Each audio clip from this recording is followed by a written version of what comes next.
Hola amigos, buenas noches, ¿qué tal? ¿Cómo están? Les habla de nuevo su amiga Lourdes Vázquez de Cultucaminantes por México y esta tarde tengo el honor de estar con dos personas muy importantes para la temática que vamos a tocar hoy, nuestro amigo Ángel Reyes, con quien ya habíamos tenido la oportunidad de estar en otras charlas. Acuérdense que él es del grupo de Rodando por la Historia y nos había acompañado en otras ocasiones. Hola Ángel, buenas tardes.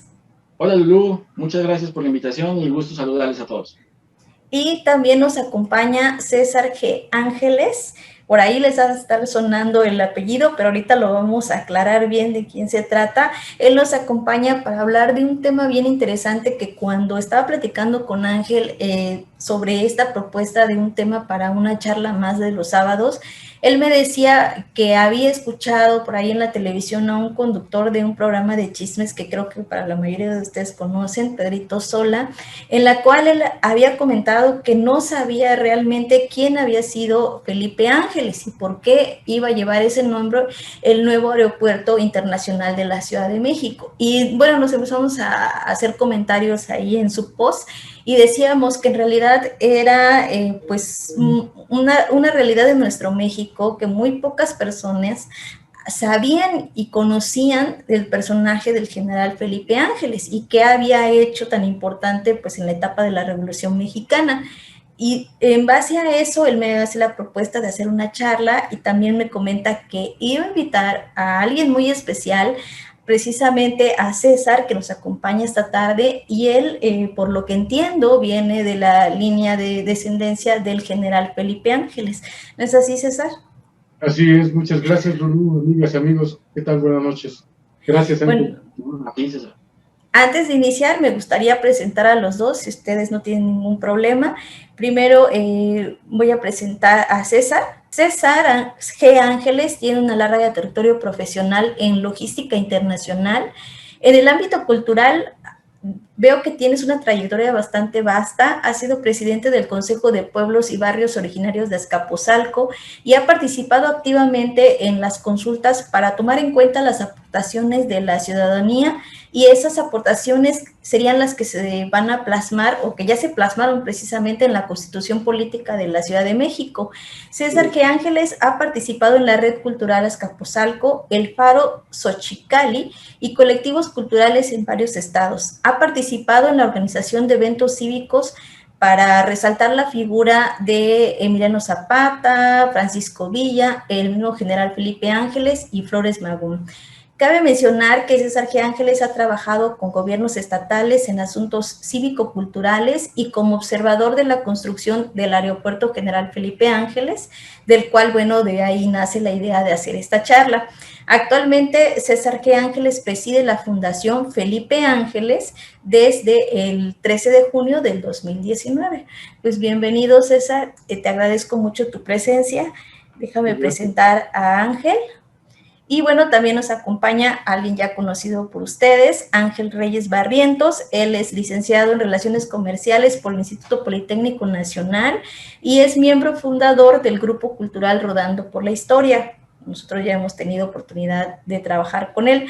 Ángel Reyes es un amante de la historia y de la cultura de nuestro país y cada día reafirma su compromiso como divulgador de estos mismos. Ángel promueve el conocimiento y reconocimiento de nuestra historia, además de las actividades deportivas. Ángel trata de combinar estas dos actividades en recorridos ciclistas, donde a través de las visitas a diferentes espacios da a conocer la historia de nuestro país. Además de estas actividades, ha tomado diversos cursos de historia y arqueología en diversas instituciones culturales de la Ciudad de México, como es el Museo del Templo Mayor en el Centro Histórico, en el cual coincidimos en algunos cursos. Es también de su interés la narración oral, para lo cual ha tomado cursos de esta disciplina en el Centro Cultural José Martí. Pues bueno, bienvenidos a los dos y como decíamos, el tema de esta charla es el día de hoy descubrir quién es el general Felipe Ángeles y cuál fue su legado que ha quedado hasta el día de hoy y por qué, como comentábamos hace rato fuera de cámara, el presidente Andrés Manuel López Obrador lo toma en cuenta para ponerle ese nombre a la imagen en cuanto al primer encuentro turístico que van a tener los extranjeros en nuestro país, y a esa imagen que se va a proyectar hacia los otros países.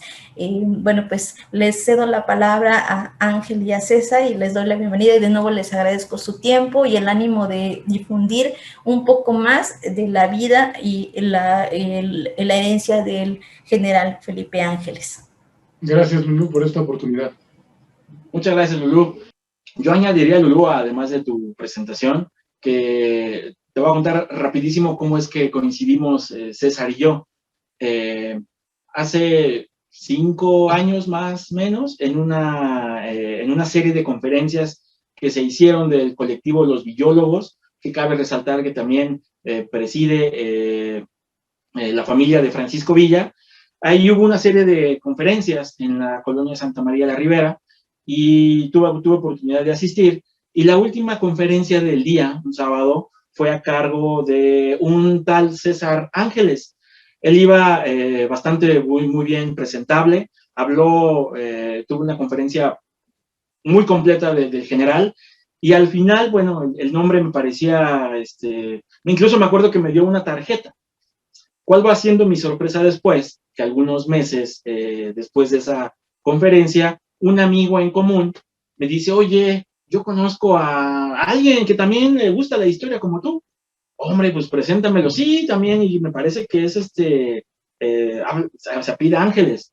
Ese amigo es Javier, el Javo. Entonces le digo, oye, pues preséntamelo, ¿no?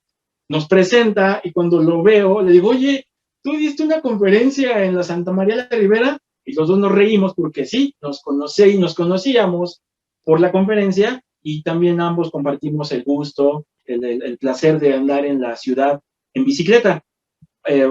Solo como comentario, César viene en bicicleta para compartir esta charla. Entonces, bueno, realmente esta charla va a ser entre amigos, entre bicicletas, y bueno, la idea es hacer un conversatorio para de la revolución al aeropuerto a través del piloto Felipe Ángeles. Y bueno, yo le diría a César y le preguntaría, ¿con qué Felipe Ángeles queremos comenzar? ¿Cuál de todas las personalidades de Felipe Ángeles podemos empezar a compartir? El Felipe Ángeles idealista, el Felipe Ángeles artillero, el Felipe Ángeles matemático, el Felipe Ángeles leal, el Felipe Ángeles padre, el familiar, el abuelo. Caray, Felipe Ángeles tiene una serie de identificadores que lo hacen personalmente un nombre interesante, es muy biografiable, pues. Entonces, ¿con qué, César? ¿Por qué no empezamos, Ángel, Lulú, dándole respuesta a esa pregunta de Pedro Sola, que ha de ser de muchos millones de mexicanas y mexicanos? Respondámosle pues a Pedrito Sola, ¿quién es Felipe Ángeles? Felipe Ángeles es un humanista, principalmente. Antes que ser militar, artillero, matemático, profesor, exiliado, filósofo, político, es un humanista. Él se encargó de darle ese toque humano a la revolución. Él le llamaba hermanos equivocados a sus contrincantes y pensaba que toda vida es importante y que como tal se debe de respetar, que es lo más sagrado que tiene este planeta. Entonces, partiendo de esa base, creo que fue un acierto que el aeropuerto se llame así, porque de donde vengan, de cualquier país, de cualquier estado, aquí van a ser bien recibidos, van a ser protegidos, van a tener las leyes a su favor, ¿no? La calidez de las personas que habitamos en México. Bueno, es importante mencionar que cualquier aeropuerto donde tú quieras que vayas, y el Charles de Gaulle en Francia, el Kennedy en Estados Unidos, tú dices, bueno, ¿quién es ese personaje del aeropuerto? Así va a pasar cuando extranjeros lleguen al país e inmediatamente quieran saber quién fue Felipe Ángeles. Entonces identificarán a un ser humano totalmente, un idealista, un humano en toda la amplitud de la palabra. Un militar que se preocupó por salvar las vidas, por garantizar los derechos, por tener respeto a todas las instituciones democráticas. Bueno, una vez que le respondimos ya a Pedrito Sola, yo le pediría a César que nos lleve a través de un recorrido por la vida, ir platicando anécdotas, ir platicando un poco su historia, porque realmente conocemos a Felipe Ángeles por 2 o por 3 momentos en la historia de la Revolución Mexicana, pero no, Felipe Ángeles estuvo muy presente en varias etapas de los 10 años que duró la revolución, y ya era un general reconocido antes del inicio de la Revolución Mexicana. Pero no quisiera adelantarme ya a entrar de lleno a la revolución, pero a mí me encantaría que platicáramos desde los inicios de la vida como cadete de Felipe Ángeles. Felipe Ángeles es hijo de otro Felipe Ángeles. Así es. Este Felipe Ángeles, papá, participó en la defensa de 1847, 1862, claro, contra los franceses, 67, y desde ahí, quizá desde la cuna de la familia, ya traía esta idea heredada del padre del amor al país, del amor a la patria. Y del abuelo Ángel, porque el abuelo del general se llamaba Manuel Ángeles Larios, y él participó en las batallas de independencia. Entonces, sí, Ángeles fue un niño, pues como todos, medio molestoso a veces, sagaz, y finalmente el papá tuvo que encauzar toda esta energía a través del estudio, porque sabía que o se dedicaba al campo, o se dedicaba al clero, o se dedicaba a la milicia. No había otras oportunidades en México en ese entonces. Lo va a canalizar a través del ejército y tuvo mucha participación como buen estudiante en las materias científicas principalmente. Le gustaba leer desde pequeño Víctor Hugo, y a los 14 años parte del Instituto Literario de Pachuca para el Colegio Militar. Se enlista el 8 de enero de 1883 y ahí comienza esa leyenda como militar. A los 14 años. A los 14 años. A los 14 años cualquier niño estaría haciendo otra actividad. En ese entonces, bien dice, solamente había el campo, solamente había el clero para algunos, o tomar las armas. Felipe Ángeles a los 14 años ingresa al colegio militar, y desde ahí, desde los 14 años, comienza un Felipe Ángeles que, a diferencia de muchos de nosotros, le fascinan las matemáticas. Tiene una facilidad para los números, tiene una facilidad para los cálculos, y es quizá uno de sus primeros esbozos de lo que llegaría a ser el gran artillero, uno de los más grandes, quizá el más grande artillero que ha tenido este país, pero la carrera militar duraba 8 o 9 años. 8 años. Entonces, durante todos estos 8 años, a mayor cantidad de años, mayor era la especialidad. Así es. Pasa 8 o 9 años dentro del colegio militar, y por ahí también sé que él es el encargado de dar un discurso frente al presidente Porfirio Díaz. ¿Qué sabes de ese discurso? Bueno, déjame ponerte nada más un pequeño antecedente. Cuando él está en el Instituto Científico Literario de Pachuca, le gustaba apostar en los gallos. Era gallero de hueso colorado.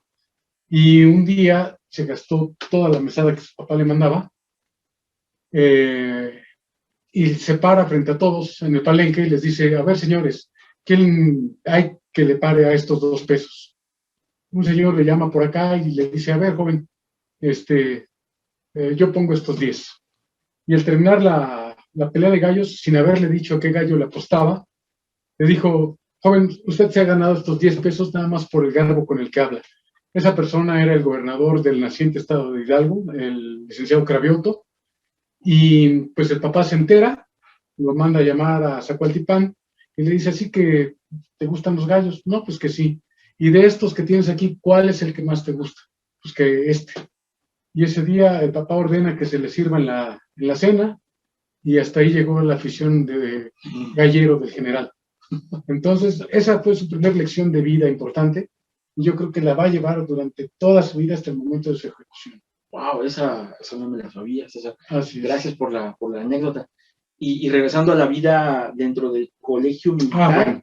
Esos 9 años realmente se ganó la admiración tanto de sus compañeros como de los maestros. Así es, y como decías tú, lo nombran para contestarle al presidente Porfirio Díaz, y él, con ese garbo que le caracterizaba, les dice que hay que modificar el programa escolar del Colegio Militar, que ya estuvo de generales macheteros, y pues eso ofende a nuestros héroes de Puebla, a todos esos grandes generales que en ese momento estaban formando parte de nuestro ejército.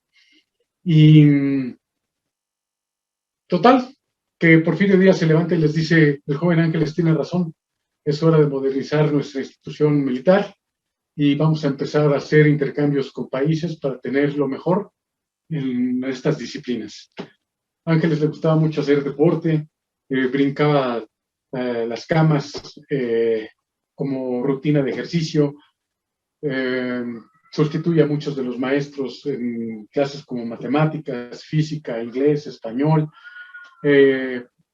Fueron tantas las que les estaban asignando que le dijo a su maestro: oiga, yo tengo un cierto prestigio como estudiante, tengo responsabilidad con mi familia y no quiero quedar mal con todas las materias que ustedes me están asignando.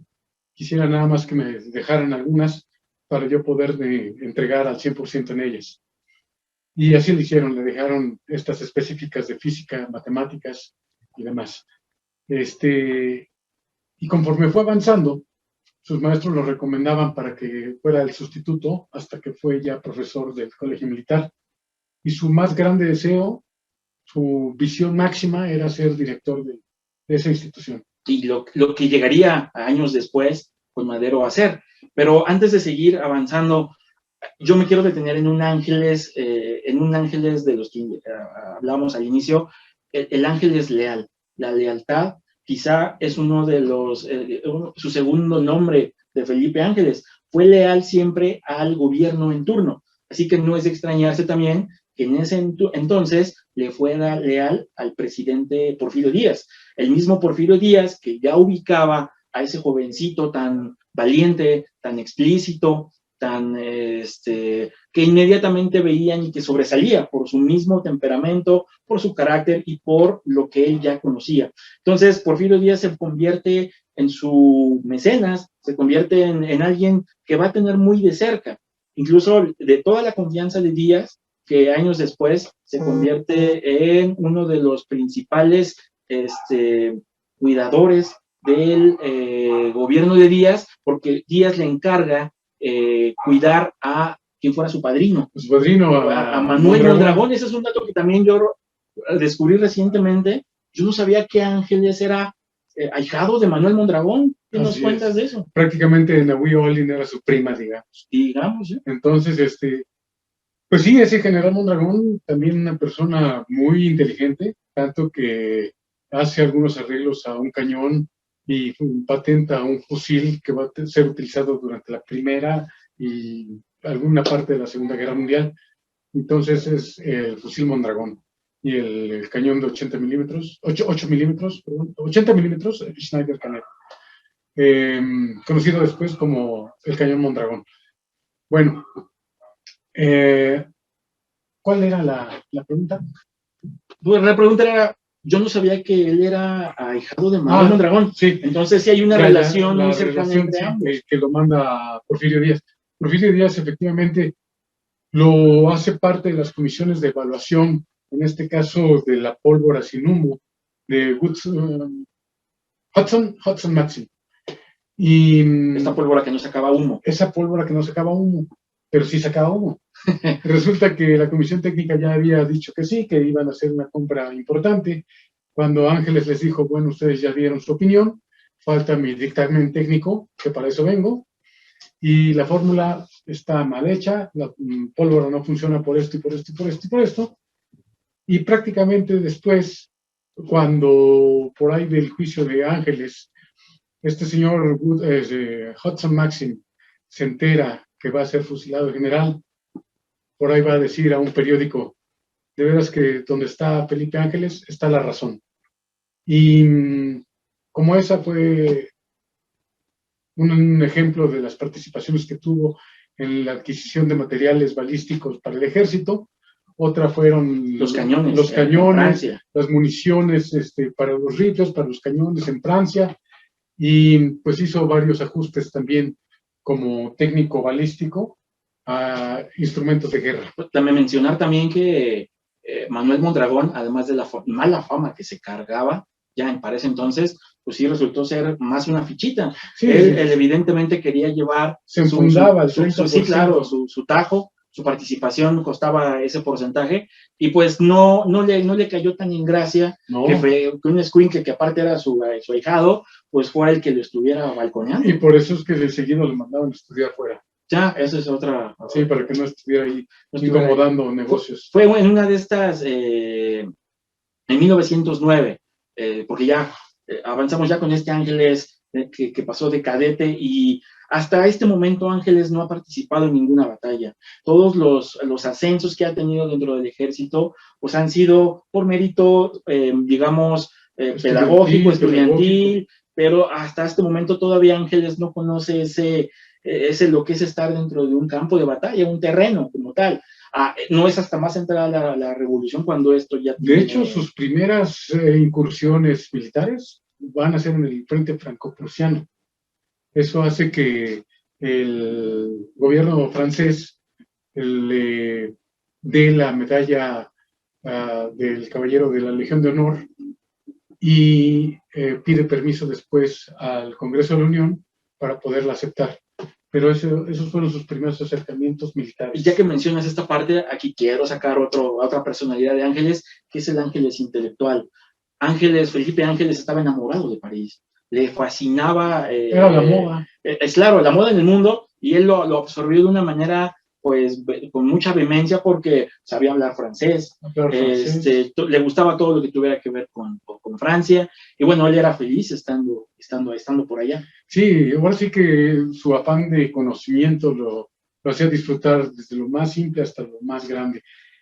Quiero recalcar a mi amigo Ángel que el general siempre se consideró una persona del pueblo, sencillo.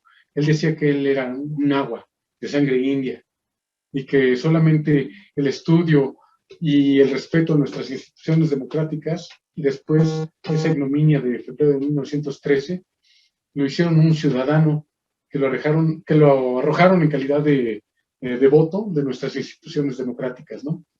Entonces, pero sí, él era una persona más del pueblo que tuvo la oportunidad de aprovechar lo que en el momento había.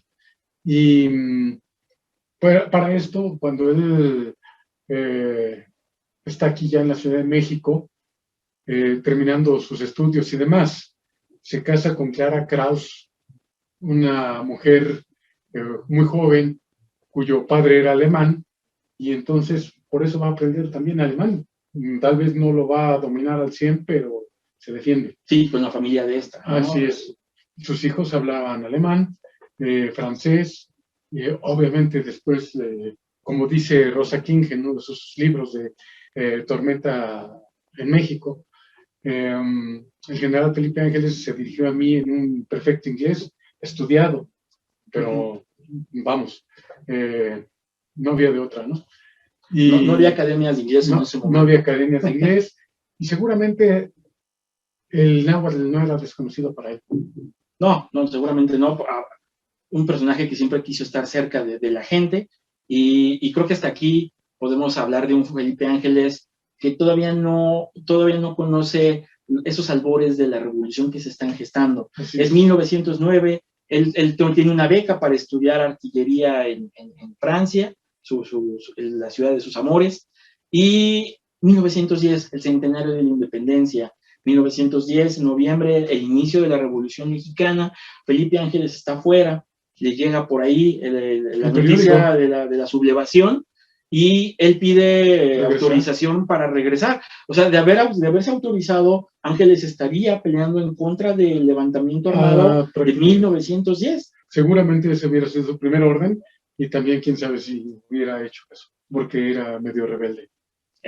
Y no es hasta 1912, ya cuando Madero logra sacar a Díaz de la presidencia. Díaz se va en mayo de 1911 en este famoso barco, pregunta de examen para todos los de la escuela. ¿Cómo se llamaba el barco en el que se fue Porfirio Díaz? Ipiranga. El Ipiranga. Vía Cuba.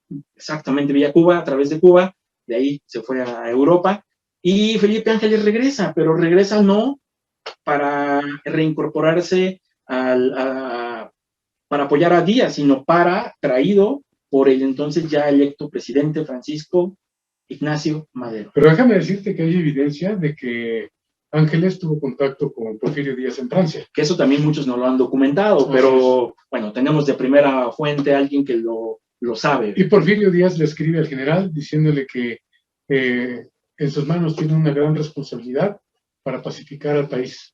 Sí, es una carta que Díaz, que ya conoce cómo está el país, Díaz le escribe desde Francia, y también Felipe Ángeles. Estando en Francia. Es ese encuentro que tuvieron. Que muchos dicen que no sabes si lo tuvieron. No creo que haya sido un encuentro físico, más bien por la salud del expresidente y demás, debió haber sido más que nada por una carta. No se podrá comprobar, pero bueno, ahí imagínate, los dos vivían en Francia, estando en Francia, pues no era imposible que ambos pudieran tener esa comunicación, contacto. Pero bueno, regresa Felipe Ángeles. Y aquí es donde ya pasamos al otro Ángeles, al Felipe Ángeles, que se empieza a interactuar con lo que platicamos hace rato, con los franciscos. Primero con Francisco Madero y posteriormente con Francisco Villa, pero vámonos por partes. Con Francisco y Madero, esta relación de Ángeles Madero va a ser clic inmediatamente. ¿Por qué? Los dos son amantes de Francia, los dos son humanistas, los dos tienen estudios, los dos han leído, conocen a los mismos autores, entonces inmediatamente hay un clic, tanto cultural como intelectual, y sobre todo de valores y de lo que ambos quieren para este país. Así es, empiezan con las tradicionales cabalgatas, se hace acompañar pues de una escolta del presidente, acompañado del director del colegio militar, ya para ese entonces Felipe Ángeles, y pues desayunaban, se echaban una paseada hasta Palacio Nacional. Ahí fueron haciendo grandes amistad, que dice Ángel, y el presidente le comparte las lecturas del Bhagavad Gita, del espiritismo, y pues Ángeles, sin discriminar cualquier cosa que era recomendada por alguien que él consideraba digno de tomar en cuenta, pues lo leía. Entonces, de ahí yo creo que también el general empezó a tener una disciplina mental, una disciplina espiritual que le fue conformando ese carácter que le va a ser muy útil durante el resto de su vida hasta 1919. Y quizás sin querer queriendo, Madero le cumple el sueño de la vida a Ángeles, así, nombrándolo director del colegio militar, algo que Ángeles añoró desde que llegó allá en 1883 al colegio militar. Entonces, aparte también Madero lo asciende a general brigadier. Entonces prácticamente hay una relación muy íntima entre estos dos personajes. Así es. Y como te decía, el general hace varios cambios en el colegio militar. Yo creo que el más importante es darle la credibilidad a la palabra. Ya no tienen que firmar los soldados, los cadetes, ya no tienen que hacer nada. Su palabra es su contrato y tiene valor. Y eso se tiene que honrar. Hasta la fecha, luego nos dicen que nos heredó la revolución, que nos heredó el ser familiares del general. Nada más eso. Decir que nuestra palabra es nuestro contrato y que la honramos, y una vez que la empeñamos la tenemos que cumplir, no hay de otra. Entonces, ese es uno de los cambios. Hay concursos de esgrima, empiezan los concursos de equitación, box. Él era un consumado boxeador, le gustaba mucho lo que era ¿cómo se llama esto? La gimnasia. Si ustedes lo ven, sus hombros siempre están como caídos. Esa es una condición física que se lleva a cabo en esos atletas, de aros, de barras, de todo eso, así tienen los hombros. Yo resaltaría también, cuidaba muchísimo su alimentación. O sea, él no era de excesos. Entonces cuidaba demasiado lo que comía, y bueno, digo, no sé, no quiero utilizar el término vegano, pero cuidaba muchísimo su alimentación. Si no vegano, sí de alguna forma medio, ¿cuál es el otro? No fue la palabra. Vegetariano. Pero no, también le entraba a la carne. El caso es de que se llevaba también a sus cadetes corriendo. Nació en Pachuca, tenía que entrar a la barbacoa. Ah, sí, claro, no, seguramente, y al Zacahuil. Se llevaba corriendo a los cadetes del castillo hasta el Zócalo. Al Zócalo y de regreso. Pero no iba él a caballo, no los mandaba y nada más. Él iba corriendo con ellos. Y hacía los mismos ejercicios. Esta amistad se fue creciendo y digo, se fueron haciendo verdaderamente amigos, pues porque eran vecinos. Sí. El colegio militar estaba en el castillo de Chapultepec y pues Madero vivía en la casa de al lado. De hecho, un poquito al revés, ustedes saben, la casa presidencial estaba en la parte de arriba y la casa del director del colegio militar son lo que ahora son las oficinas del museo. Ahí puedes entrar, está muy fácil, es como si fueran el estacionamiento, pasas el Museo del Caracol, llegas al estacionamiento y ahí está esa casita preciosa, donde ahora es la oficina del doctor Salvador Ruedas Peters. Ese era el despacho del general, y mi abuelo y mis tíos iban a jugar con los hijos del general a ese patio de esa casa. Mira, interesante. 1912, ya el país pareciera estar pacificado, hay un presidente electo, pero la prensa se le voltea a Madero. No, la prensa, intelectuales, industriales, el empresariado. No hay día en el que en la prensa aparezca una caricatura una caricatura burlándose del presidente, de su estatura, burlándose de las decisiones que toma, no lo dejan gobernar a gusto, se burlan de que es espiritista, de que creen en fantasmas, en fin, hay una maquinación por tumbar a Madero, y bueno, y Estados Unidos está metido hasta las manitas con el embajador Lane Wilson, y Madero va perdiendo poco a poco de fuerza. Zapata también le voltea bandera. Aquí entrenó Zapata, no quería nadita a Madero, y llega a febrero del 1913. Pero al principio sí lo apoyó. Claro, pero ya cuando vio que todo esto iba un poco para largo, ya fue cuando se...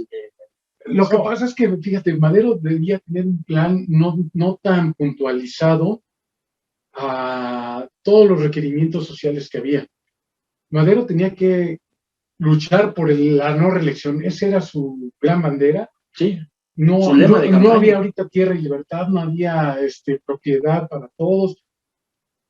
Eso era secundario, la verdad. Primero tenía que afianzar el no reelección, votaciones nuevas, legítimas, y eso es en lo que se enfocó.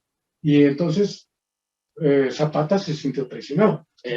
Justo a eso iba, que había prioridades dentro del gobierno que cumplir, no era porque no le iban a dar tierra y libertad a Zapata, pero tenía que afianzarse primero bien en el gobierno y después comenzar con todas esas promesas de campaña. A final de cuentas, 1913, la Ciudad de México comienza uno de los episodios más sangrientos que ha tenido, del 9 de febrero al 22 de febrero, la llamada Decena Trágica. En ese entonces, en una marcha que hay muy famosa, y hay una fotografía por ahí que es como icónica, en la fotografía Daguerre. Ahí, justo enfrente de Bellas Artes, se le ve a Madero con Victoriano Huerta, recién nombrado en ese momento nombrado el comandante de la plaza. Ángeles, de toda la confianza de Madero, es comisionado para ir a tranquilizar a Zapata. Y aquí te viene algo súper importante, César, que Zapata no quería nada ya de Madero, lo había ya considerado un traidor, y es Ángeles el que lo apacigua, es Ángeles el que va y el que le da quizá por primera vez un sentido humano a todo el movimiento de Zapata. Así es. Ángeles va a sustituir a Bencho Robles y a Victoriano Huerta. Que Bencho Robles era conocido como un sanguinario. Y realmente todos. Ellos ganaron escalafón viendo en cada ciudadano, en cada pobre campesino, un ladrón, un asesino, un cuatrero, desestabilizador y demás. Entonces, Ángeles se dio cuenta pues que no, que la situación en Morelos era distinta, que ellos tenían razón y pues que había que cumplir con lo que se había prometido, ¿no? Por eso es que lejos de acabar con los poblados mediante incendios y sacrificio de gente, Ángeles se dedica a reconstruir las iglesias, las casas, sembradíos, pone a sus soldados a ayudarles a sembrar, a reconstruir, a pintar, y le da otra vida a Morelos. Eso no se le va a olvidar a los generales zapatistas, específicamente al general Genoveva. Por aquí lo tenemos, por aquí. Así es, gran general, y tengo el gusto por ahí de conocer a uno de sus descendientes, que le mando un saludote, y esperamos que pronto hagamos ese proyecto. Y sobre todo, te mencionaba, es el primero que le respeta la vida a muchísimos zapatistas. Él es uno de los primeros que dice, no hay que matarlos, la vida de ellos vale como cualquiera de nosotros. Y eso le genera una empatía impresionante con Zapata. Así es. Pero, ¿qué ocurre después? Madero no le tiene toda la confianza a Huerta. Comienza la decena trágica y platicamos hace rato, Madero comete algo pues, totalmente infantil, algo ingenuo para un presidente, ¿no? Pudiendo comunicarse con él de otra manera, prefiere ir. Así es. Quien no le tenía confianza a Huerta era Gustavo Amadero, Gustavo Adolfo Madero. Él decía, te van a traicionar, te va a matar. Sancho te va a matar. Así es. Pero pues el presidente decía que había que tener confianza en la gente. Y pues también su grupo de asesores le decía que había un escalafón militar que había que respetar. Pero sí, como dices tú, en vez de haber hablado por teléfono, un telegrama, oye, general, necesito esto, decide arriesgar la vida y irse en carro. Y va por Ángeles, que es quizá el único general que le queda de confianza de todo el régimen porfirista, porque también uno de los errores de Madero fue haber dejado a muchos del gabinete de Porfirio Díaz en el gobierno actual. Prácticamente. Bernardo Reyes, hay muchos porfiristas que a través de todos estos generales comienzan con este golpe de Estado, y pues Madero, el único quizá amigo realmente de confianza que tiene, pues es el general Felipe Ángeles, y va por él. Y cuando llega allá, Ángeles tenía de cuartel general un edificio que a la fecha existe ahí en el centro de Cuernavaca, así como entran por esa calle del lado izquierdo, el Hotel Bellavista, propiedad de una inglesa que se llamaba Rosa E. King.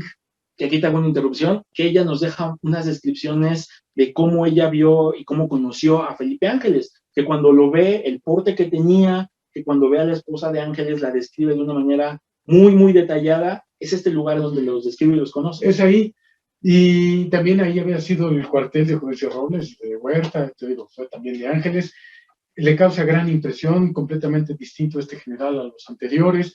Y Ángeles lo primero que hace es establecer una guarnición, de ser hotel, de ser un cuartel de bajo nivel, se puede decir, de bajo riesgo, ¿cómo se puede decir esto? Se convierte en una fortaleza. La bandera se iza, la inglesa, y entonces el presidente queda bajo la protección del gobierno inglés. Eso fue una estrategia fenomenal. No podían tocar al presidente estando allá adentro. Mira, interesante. ¿Qué ocurre después de que llega a la capital?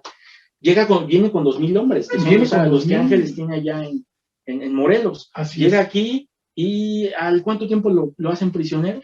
Pues eso fue el día 9 de febrero, que andan por allá en Cuernavaca. Ángeles lo apresan el día 19 de febrero, porque se dan todos estos movimientos que estábamos hablando. Hace rato platicábamos, Ángel y yo, de que el malvado Huerta daba licencias, hacían armisticios momentáneos para que la gente de la ciudadela, los atrincherados, salieran por abastecerse, por víveres, por agua, por municiones, lo que fuera. Las municiones ya estaban adentro. Entonces eso no era posible. Y a Ángeles lo tuvo, pero lejísimos. Lo mandó a la zona del Parque España, del Parque México, de la Avenida Valderas, Chapultepec, Reforma. A Ángeles, cuando lo apresan, él está en lo alto del Ángel de la Independencia, porque era el único lugar más alto de la ciudad. Esto estaba descampado, quiero recordarles. Entonces, desde ahí estaba viendo la posición de los cañones cuando le dicen que ha habido problemas en Palacio Nacional y que se requiere su presencia inmediata. Y él, con esta gran historial militar que tenía, evidentemente él sabía que no había algo, que no estaban las cosas saliendo de acuerdo a lo planeado. Ya él desconfiaba también de Huerta. Sí. Te digo por qué, porque se mencionan en las crónicas que él inmediatamente vio que los disparos del cañón estaban mal calibrados, que no había suficiente parque, que Huerta tenía todo para ir a capturar ahí en la Ciudadela, y se hacía realmente el que no conocía bien el movimiento, y Ángeles esto no le cuadró, pero no dijo nada, porque al final de cuentas, pues Huerta era el comandante en jefe. Entonces él no tenía tampoco, decir algo en ese momento era como sublevarse, al final de cuentas. Así es. Si dentro de una empresa, un grupo de 4 o 5 personas, a veces no sabemos quiénes están con quién y quiénes contra uno, pues menos en una situación política tan sigilosamente cuidada, ¿no? Política y militar en ese momento, entonces sí. Y te voy a decir que ni el mismo Huerta estaba convencido de darle la espalda a Madero, sino es hasta que le dicen que él va a ser el presidente. A través de Wilson, secretario de gobierno. Así es, en el famoso pacto de la embajada. Ahí en la calle de Puebla, Insurgentes. Hasta ese momento es que deciden que van a darle la espalda al presidente. Entonces, Ángeles critica la posición de los cañones que le están ordenando, pero aún así sabe que las municiones para estos cañones no son las adecuadas. Tú sabes que las paredes Ya saliste de cuadro, ¿eh? Es que voy a decirles de qué tamaño son las paredes de la Ciudadela. No sé si han estado ahí, pero son de este grueso. Pues es que pasan de 1 metro. Era la Ciudadela, recordemos, era una fortaleza. La fortaleza, y era se me fue, el polvorín de la ciudad. Así es. Ahí estaban todas las armas en ese momento. Entonces, pues por armas, Félix Díaz y Bernardo Reyes por ahí no paraban. No paraban. Entonces, pues nunca iban a penetrar esas paredes las municiones que tenía el general Ángeles. Pero, sin embargo, se concentró en un punto. Es como si ustedes quieren romper un vidrio blindado, aunque le den con un pequeño punto de contacto. De ruptura, sí. Ajá. Al mismo varias veces y la van a romper. Entonces, así hizo el general. Hasta que finalmente, pues, se dio cuenta que estaba metido hasta las manitas Huerta en la traición. Los llevan a Palacio Nacional, están 3 días con sus noches Madero y Ángeles. Y por ahí hay una crónica de Ángeles en la intendencia donde dice, escuchó los sollozos del presidente porque se acaba de enterar de la muerte de su hermano. Que, imagínate lo doloroso que debe haber sido para el general ver a Madero quebrarse, porque pues prácticamente pues él lo mató. Sí, o sea, él tenía todo para quitar a Huerta, y por su inocencia pues no lo hizo. Y llega la noche del 22 de febrero. Llegan por Madero y Pino Suárez, y al general le dicen, usted no es general, usted se queda. Y en ese momento Madero le dice unas palabras a Ángeles que lo dejan marcado de por vida. Pero Ángeles primero le dice a este señor, yo también voy. Le dice, yo también voy. Le dice, no, usted se queda, general. ¿A dónde los llevan? Usted no puede ir a donde los van a llevar, nada más los van a trasladar.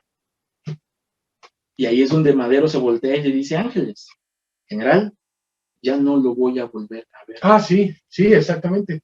Ángeles, platicando con Pino Suárez, le dice, a mí se me hace que don Pancho se lo truena. Esas fueron sus palabras tal cuales.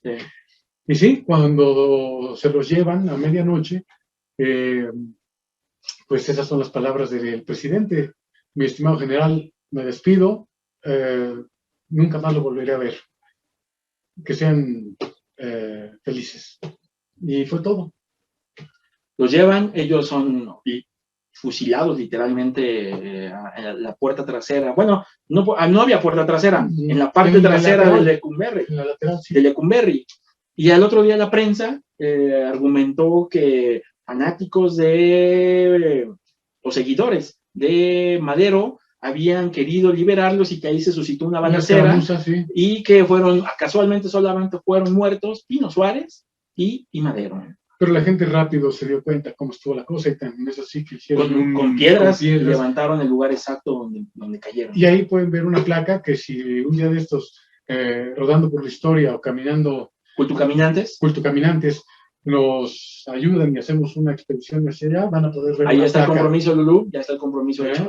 Claro que sí. Muy padre ahí.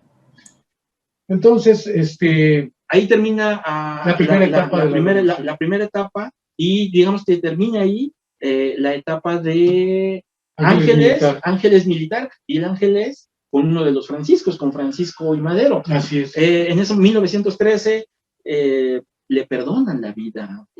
Y eso es algo que a muchos, quizá cuando nos empezamos a adentrar en este tema, nos preguntamos, pues si ya que estaba ahí Ángeles, ¿por qué no se lo echaron? Primero dijeron que sí, estaba en una cena ahí, Huerta, y sus allegados, y dicen, los matamos a los tres, ¿también a Ángeles?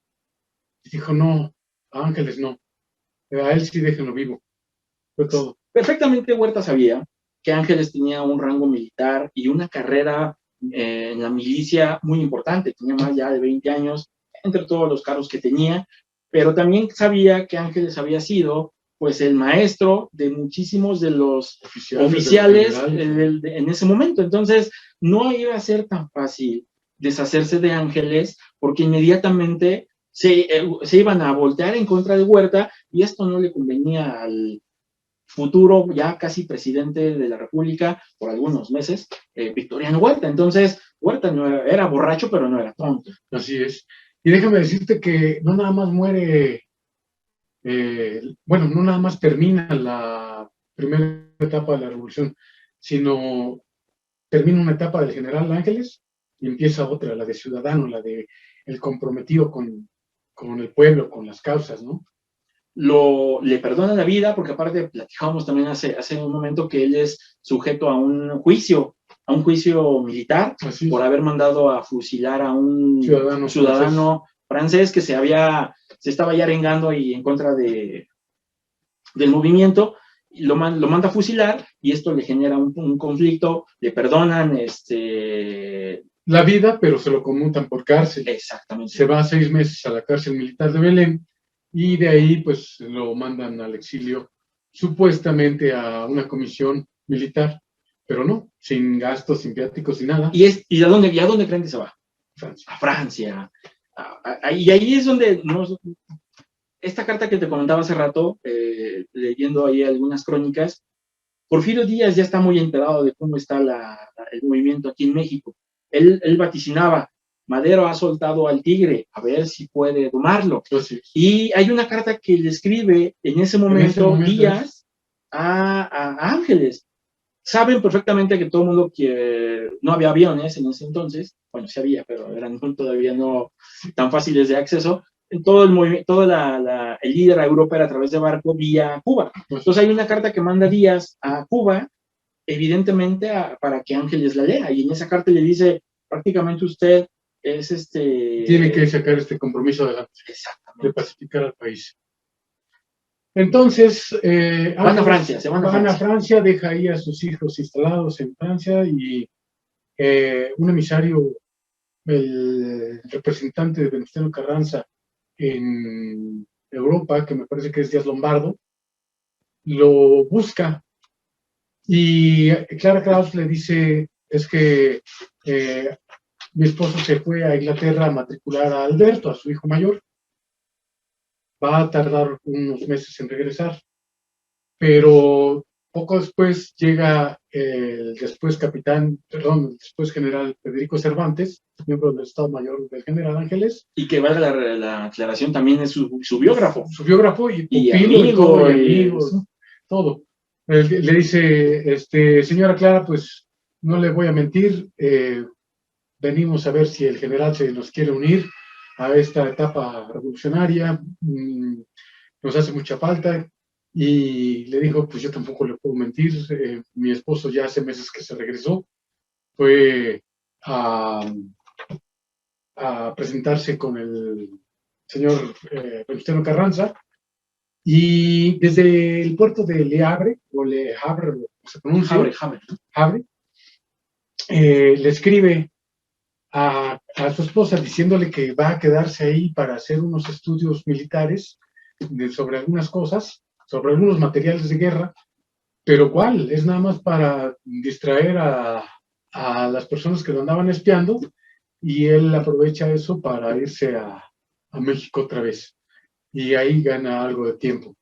Se presenta, entra por Nogales, y ahí ya lo están esperando la comitiva del Venustiano Carranza, y se va a ver con él en Hermosillo. Ya hablamos del general Ángeles en su etapa de cadete, en su primer encuentro con Francisco, con uno de los Panchos, Pancho Madero, y estamos allá a punto de llegar al otro Pancho, a Pancho Villa. Sí, faltan unos meses. Faltan unos meses, pero ya en octubre. Estamos ya en el inicio de esta etapa. Pero aquí aclárame algo, César, ¿quién busca a quién? ¿Ángeles busca al emisario de Carranza? No, ¿O el emisario de Carranza busca a Ángeles? Carranza manda a buscar a Ángeles. Mira, yo sabía que era al revés, que Ángeles buscaba esta parte de revancha militar, política, y quería pues unirse al primer jefe, al autonombrado primer jefe revolucionario, pues para vengar la muerte de su amigo, de Madero. No, como ustedes saben, pues estos emisarios eran básicamente nuestros espías en Europa. Y tenía espías en todos lados, en Estados Unidos, Nueva York, y exactamente Europa. También los espías en Estados Unidos le van diciendo a Carranza, ya viene en camino, ya entró por Hermosillo en tanto tiempo, en Nogales, en tanto tiempo va a estar en Hermosillo, y así es como obtienen ese contacto. Antes de seguir avanzando, eso platicábamos también antes para ponernos en contexto de esta charla, hablamos de muchas generalidades, particularidades, y yo te preguntaba, ¿ganaba dinero, buen dinero el general Ángeles como militar? ¿Y en qué momento deja de ganar ese dinero? Porque los libros, que ya al final recomendaremos un par de libros, César nos va a decir unas joyitas que nos trae por aquí para mostrar. Muchos de sus biógrafos mencionan que hay ocasiones donde Ángeles no tiene ya dinero, o sea, realmente se ve negro, se las ve negras económicamente. Hasta aquí todavía cuenta con un buen salario. Él, cuando está con Madero, pues está en la cúspide de su carrera militar, ya le ha tocado participación de armas y demás. Si ustedes ven el escalafón militar y los sueldos que están a la vista de todos en internet, un general brigadier ahorita debe andar como por los 130,000 pesos, más o menos. Entonces, con eso, pues podía darle una excelente vida a su familia, como en algún momento se la dio. Sus hijos iban a clubes deportivos en Massachusetts, pasaban campamentos de verano en Nueva York, cosas así. Pero, vamos, de repente, cuando va a llegar la revolución y la etapa con Francisco Villa, si quieres te la dejo más para adelante. Vamos a llegar a esa parte. Y recapitulando, llega a Hermosillo, y ahí es donde se entrevista con Carranza. Con Carranza. Ahí conoce a Carranza. Con fiesta, con comida. Ahí Carranza sabía la joyita que tenía en Ángeles, sabía que necesitaba un orden para el ejército constitucionalista, y Ángeles era la persona ideal, un militar de carrera, un militar experimentado, pero ahí hay algo importantísimo, y donde traemos a otro militar, yo creo que está dentro de los 4 o 5 más grandes militares que ha tenido este país. Si lo dices, ya dejamos de ser amigos. hay que ser honestos. Pero no era militar, se hizo militar. Pero también hay que reconocer que era un buen estratega militar. Sí, muy inteligente. Sí, claro, el manco de Celaya, sonorense, ya me da cosa quererlo decir. Sí, bueno, Álvaro Obregón. Álvaro Obregón es el primero que alza la mano y dice, oye, aquí tenemos un cuerpo militar que ya tenemos tiempo, ¿y cómo vas a traer a Ángeles para que sea el jefe de todos nosotros? Y se lo manda a decir desde Guaymas, porque él está destacado en Guaymas. A través de Aureliano Blanquet, de ¿cómo se llama? Benjamín Gil y demás, le dicen, ¿cómo es posible que le vayan a dar el mando a un porfirista? Nunca lo va a dejar de ser. Total, él nos está combatiendo de alguna forma, y ponen el grito en el cielo cuando Carranza lo nombra secretario de Guerra y Marina. Exactamente. Que termina no nombrándolo, le termina dando no, porque así como ahorita le dije yo a Ángel, Carranza se vio chiveado y lo tuvo que bajar de rango. Sí, porque le dice, si usted lo ratifica como secretario de Guerra y Marina, habiendo gente tan valiosa aquí como por ejemplo yo, ¿verdad? Pues vamos a dejar de ser amigos usted y yo. Y entonces, pues lo hincan y lo nombran nada más subsecretario de Guerra y Marina. Y en ese ínter está firmando pasaportes y demás, cuando otro héroe que muere en la defensa de Veracruz, Virgilio Uribe, Ahí lo pueden ver en la Escuela Naval Militar de Veracruz, su nombre con letras doradas. Y la pista de canotaje lleva su nombre también. Así es. Y Ángeles firma la ficha de ingreso de ese héroe. Muchas gracias amigos por acompañarnos en la primera parte de esta charla sobre el general Felipe Ángeles. Los esperamos la siguiente semana, donde nos vuelven a acompañar César G. Ángeles y Ángel Reyes para hablar desde las hazañas del general Ángeles en la División del Norte hasta su muerte. Recuerden que las donaciones voluntarias que realicen a nuestra charla se destinarán a la Fundación General Felipe Ángeles, cuya misión es ayudar a la niñez y juventud mexicana a ser el mejor ser humano que existe dentro de ellos, en un ambiente de armonía y libertad para que se formen como ciudadanos ejemplares. Acércate a la fundación y descubre cómo ser un héroe ayudando a los niños de México. Puedes comunicarte a su correo electrónico info@fgfa.org o a los teléfonos 55 29 54 0087 o a su página web www.fgfa.org. Búscalos también en Facebook con la clave @FG Felipe Ángeles. No olviden dejar sus comentarios en las cajitas de Facebook y YouTube. Nosotros estaremos leyendo y comentando. De nuevo agradezco la presencia de César G. Ángeles y Ángel Reyes por esta estupenda charla. Nos vemos la próxima semana.